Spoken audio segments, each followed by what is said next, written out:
ये video ERP next के self implementation का भाग है, जिसमें हम सीखेंगे कि कैसे हम स्वयं ERP नेक्स्ट इम्प्लीमेंट कर सकते हैं।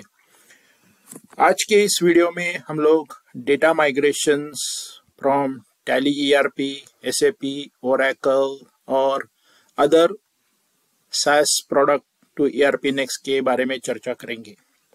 आज के इस वीडियो में हम लोग क्या सीखने वाले हैं? हम लोग सीखेंगे कि डेटा माइग्रेशन से पहले कैसे प्रिपेयरिंग किया जाता है, मैपिंग कैसे किया जाता है, डेटा इंपोर्टिंग कैसे किया जाता है, टेस्टिंग कैसे किया जाता है और उसका ट्रेनिंग भी हम लोग करेंगे।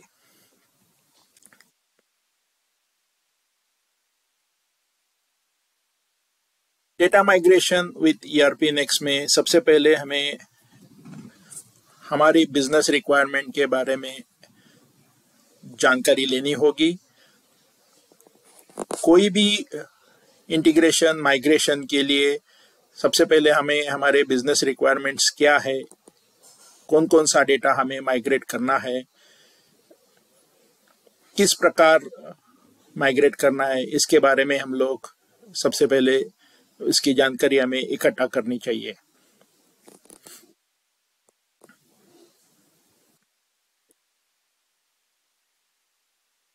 बिजनेस रिक्वायरमेंट जैसे कि अकाउंटिंग का माइग्रेशन नीड्स क्या है, इन्वेंट्री मैनेजमेंट्स क्या है, कस्टमर रिलेशनशिप मैनेजमेंट का क्या नीड है, प्रोजेक्ट मैनेजमेंट का क्या है, और ये सब डिपार्टमेंट्स ERP नेक्स्ट में किस तरह से सही तरीके से माइग्रेट हो सकते हैं क्या, इसके बारे में आप जानकारी आप ले लें। उसके बाद माइग्रेशन करने से पहले हर एक डिपार्टमेंट का डेटा का बैकअप आपको रखना बहुत जरूरी है।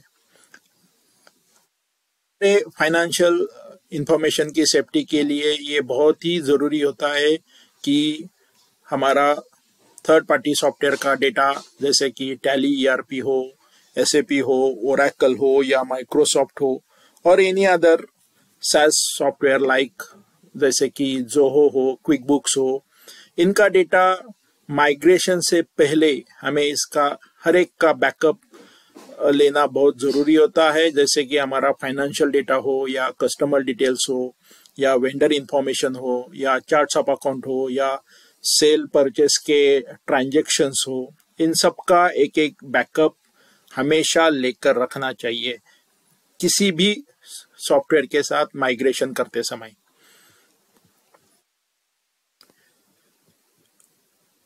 तीसरा अहम मुद्दा है कि इवैल्यूएशन। हमें माइग्रेशन करने से पहले ERP नेक्स्ट के मॉड्यूल और उसके कॉन्फ़िगरेशन के बारे में इवैल्यूएशन करना बहुत जरूरी है।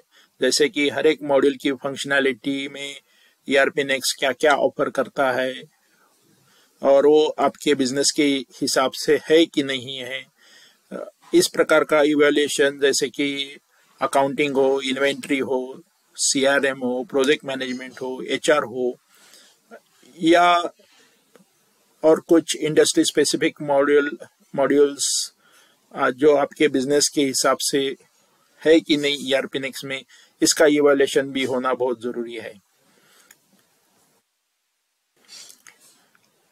अब डेटा माइग्रेशन के लिए प्रिपरेशन क्या क्या होना चाहिए, किस तरह से होना चाहिए। सबसे पहले माइग्रेशन शुरू करने से पहले आपका जो भी टैली ERP का डेटा है या SAP का डेटा है या Oracle का है या माइक्रोसॉफ्ट का है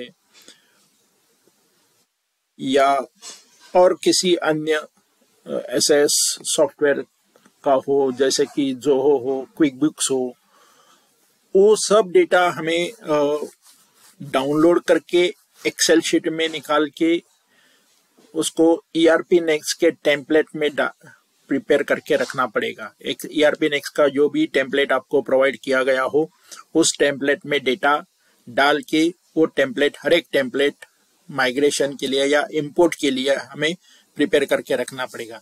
उसके लिए आपको नीचे दिए गए या स्क्रीन के ऊपर जो स्टेप्स दिख रहे हैं, उस स्टेप आपको फॉलो करना है। सबसे पहले आपको डेटा जो नेसेसरी डेटा है वो आपके अन्य सॉफ्टवेयर से या टैली ईआरपी हो या एसएपी हो, इससे एक्सपोर्ट करके आपको डिजायर पर्टिकुलर टेम्पलेट में आपको वो डेटा डाउनलोड करके लेना होगा। फॉर एग्जांपल, अगर आपका सन्ड्री डेटर्स का डेटा होगा तो आपको कस्टमर के टेम्पलेट में वो डेटा डाउनलोड करके लेना पड़ेगा, या क्रेडिटर का डेटा होगा तो सप्लायर का डेटा आप सप्लायर के टेम्पलेट में आपको डाल के रखना पड़ेगा। उसी प्रकार अकाउंटिंग लेजर्स, जैसे कि आपके डेटर्स के ओपनिंग बैलेंसेस है या सन्ड्री क्रेडिटर के ओपनिंग बैलेंसेस है, वो ऐसे अलग अलग टेम्पलेट में आपको हर एक का डेटा उस टेम्पलेट के हिसाब से आपको डाल के वो टेम्पलेट आपको प्रिपेयर्ड करके रखने होंगे। उसी तरह से वो डेटा एक बार हमने डाउनलोड करने के बाद आपको वो डेटा कंपैटिबल फॉर्मेट में for ERPNext such as CSV हो या एक्सेल शीट हो, ऐसे टेम्पलेट्स में आपको तैयार करके रखना पड़ेगा और वो इंश्योर करना पड़ेगा कि वो डेटा प्रॉपरली फॉर्मेटेड या प्रोसेस्ड और ऑर्गेनाइज तरीके से किया होगा फॉर द स्मूथ माइग्रेशन के लिए। सपोज अगर डेटा में कोई कॉलम्स मिसमैच हो, कॉलम के लेबल्स अगर कुछ मिसमैच हो, तो आपका डेटा माइग्रेशन में आपको एरर्स आ सकती है। इसीलिए इस तरह से गलतियां अवॉइड करने के लिए आपको जो टेम्पलेट दिया हुआ है उस टेम्पलेट में आपको वो डेटा सही तरीके से प्रिपेयर करके रखना बहुत जरूरी है।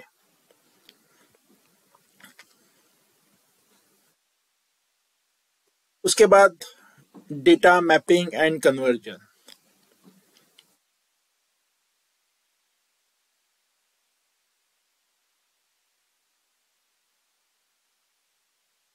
अब डेटा मैपिंग और कन्वर्जन का मतलब है क्या? सपोज हम अगर कस्टमर मास्टर या सप्लायर मास्टर का एग्जांपल लेते हैं, तो आपके थर्ड पार्टी सॉफ्टवेयर के लेबल्स अलग हो सकते हैं या और ईआरपी नेक्स्ट के लेबल्स अलग हो सकते हैं। इसीलिए आपको डेटा मैपिंग और कन्वर्टिंग करते समय आपको विशेष तौर पे ध्यान देना होगा, प्रिकॉशंस लेनी होगी, क्योंकि कई बार क्या होता है कि जब हम फील्ड का मैपिंग करते हैं या कॉलम का मैपिंग करते समय कई बार लेबल्स जो फील्ड के नेम होते हैं, फील्ड का जो नाम होता है वो नाम में मिसमैच आ सकता है। थर्ड पार्टी सॉफ्टवेयर में फील्ड का नाम अलग हो सकता है और ईआरपी नेक्स्ट में फील्ड का नाम अलग हो सकता है। इसीलिए बहुत ही बारीकी से, बहुत ही सही मायने से, सही तरीके से फील्ड मैपिंग करना बहुत जरूरी होता है। फील्ड मैपिंग करते समय अलग अलग रूल्स फॉलो करना चाहिए, जैसे कि फॉर एग्जांपल हमारा सन्ड्री डेटा का मास्टर प्रिपेयर करते समय कस्टमर नाम का फील्ड का नाम क्या है, उसका लेजर का नाम क्या है, अमाउंट का कॉलम का फील्ड नेम क्या है, ऐसे बहुत से बारीक बारीक चीजों के ऊपर आपको ध्यान देना पड़ेगा। और एक बार डेटा मैप सही तरीके से हो गया तो फिर आपको आपका टेम्पलेट ईआरपी नेक्स्ट एप्लीकेशन को जो भी कंपैटिबल फॉर्मेट आपको दिया होगा, जो भी टेम्पलेट आपको दिया होगा, उस टेम्पलेट में चाहे वो एक्सेल का स्प्रेडशीट हो या CSV फाइल हो, उस फाइल में डाल के आपको प्रिपेयर करके रखना पड़ेगा।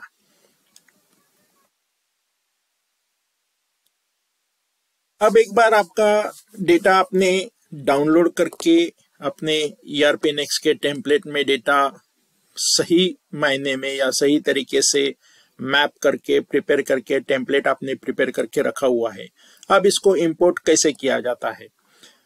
डेटा इंपोर्ट करने के लिए आपको ईआरपी नेक्स्ट का एप्लीकेशन ओपन करना है। ओपन करने के बाद आपको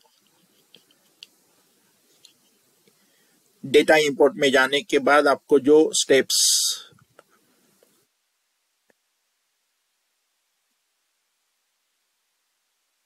उसके बाद डेटा इंपोर्ट में जाने के बाद आपको आपका डॉक टाइप सिलेक्ट करके जिस डॉक टाइप का डेटा आप इंपोर्ट कर रहे हो उस डॉक टाइप का जो आपका टेम्पलेट है या जो आपका एक्सेल स्प्रेडशीट है उसको आपको अटैच करके आपको एक बार क्रॉस वेरीफाई करना है कि फील्ड्स बराबर तरीके से मैच हुए हैं या नहीं हुए हैं।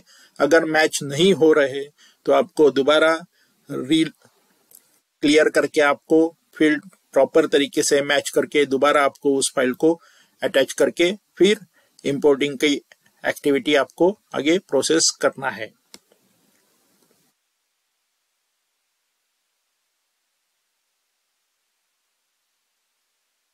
मैंने जैसे पहले कहा कि जब हम लोग टेम्पलेट अटैच करते हैं डेटा इंपोर्ट करते समय उस समय ईआरपी नेक्स्ट अगर डेटा मिसमैच है तो ईआरपी नेक्स्ट आपको एरर पहले से ही बता देगा कि कौन कौन से फील्ड मिसिंग है या कौन कौन से कॉलम मिसिंग है। उस प्रकार आपको नीचे डेटा इंपोर्ट करते समय आपको वेरीफाई करना होगा। वेरीफाई करके अगर कुछ मिसमैचेस है तो उसको रिकंसाइल करके फिर दोबारा आपको उसके कॉलम्स और उसके फील्ड नेम मैच करके आपको रिकंसाइल करके वापस से आपको अटैच करके फिर आप डेटा इंपोर्ट या माइग्रेट कर सकते हो।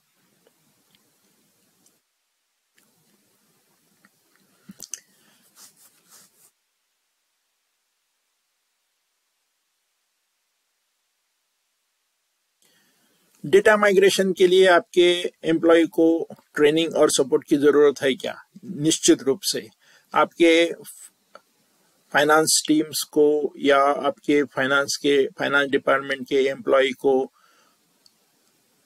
आपको ट्रेन करना पड़ेगा। डेटा माइग्रेशन के लिए उनको ट्रेनिंग प्रोवाइड करनी पड़ेगी। ईआरपी नेक्स्ट के मॉड्यूल्स, उसके फीचर्स, उसकी रिपोर्टिंग कैपेबिलिटीज और workflow specific to your business practices के अगर बात की जाए कि वर्क फ्लो कैसे होते हैं, रिपोर्टिंग कैपेबिलिटीज क्या क्या है, ईआरपी नेक्स्ट के फीचर्स क्या क्या है, ईआरपी नेक्स्ट में मॉड्यूल्स कौन कौन से हैं, इस सब चीज़ों का ट्रेनिंग आपके फाइनेंस टीम को या आपके हर एक एम्प्लॉय को देना बहुत जरूरी है।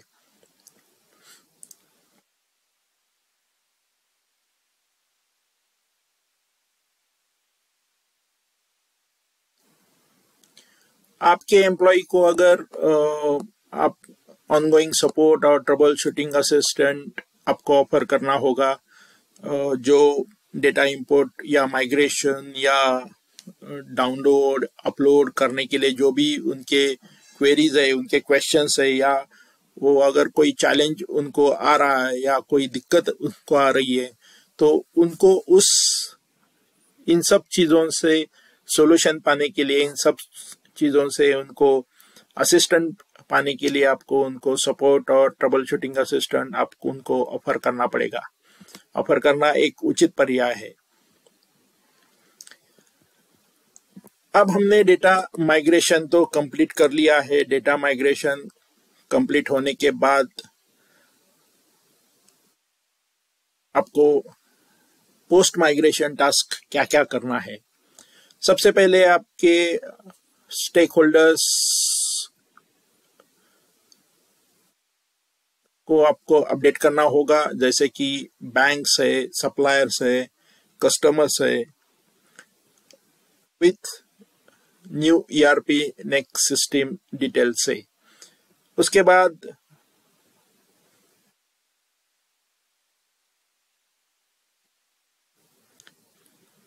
आपने जो बैकअप लिया हुआ है, जो आपके थर्ड पार्टी सॉफ्टवेयर का डेटा आपने जो बैकअप बना के रखा हुआ है, उस बैकअप को आपको कहीं सुरक्षित जगह पर आपको रखना होगा। अगर गलती से भी हमें इन फ्यूचर अगर किस कारणवश उस बैकअप का अगर हमें जरूरत पड़ा तो वो बैकअप हमें आसानी से मिल सके, इसलिए आपको जो आपने बैकअप लिया हुआ है उस बैकअप को आपको किसी सुरक्षित जगह पे आपको उसको संभाल के रखना होगा। उसके बाद आपको दिन ब दिन ईआरपी नेक्स्ट की जो प्रोसेसेस है वो आपको मॉनिटर करने हैं, उनका रिव्यू लेना है, ताकि ईआरपी नेक्स्ट का जो एंटायर ERP नेक्स्ट एप्लीकेशन है, उसकी फंक्शनैलिटी है, उसके प्रोसेसेस है, वो सीमलेसली चलते रहे।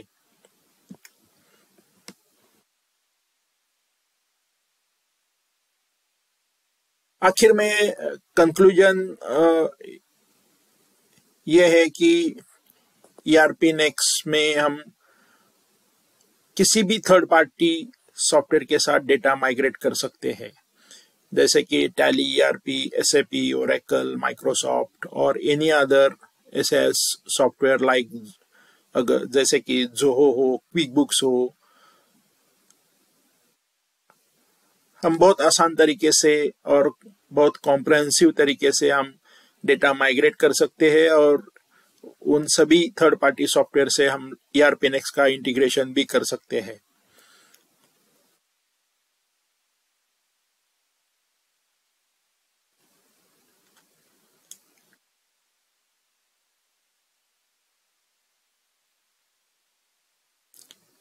और एक बार डेटा माइग्रेट होने के बाद आप आपके बिजनेस रिक्वायरमेंट के हिसाब से आप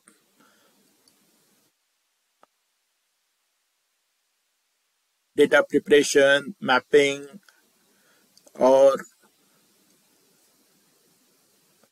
उसका ट्रेनिंग सपोर्ट आप बहुत आसान तरीके से ERP नेक्स्ट में आप कर सकते हो। और आप ERP नेक्स्ट के मॉड्यूल्स, उसके फीचर्स क्या क्या है, क्या क्या ERP नेक्स्ट आपको प्रोवाइड कर रहा है, वो भी आप चेक कर सकते हो। और आप ERP नेक्स्ट का इस्तेमाल करके आपका बिजनेस और आपका बिजनेस का ग्रोथ और आपका कस्टमर का सेटिस्फैक्शन भी आप बहुत आसान तरीके से कर सकते हो।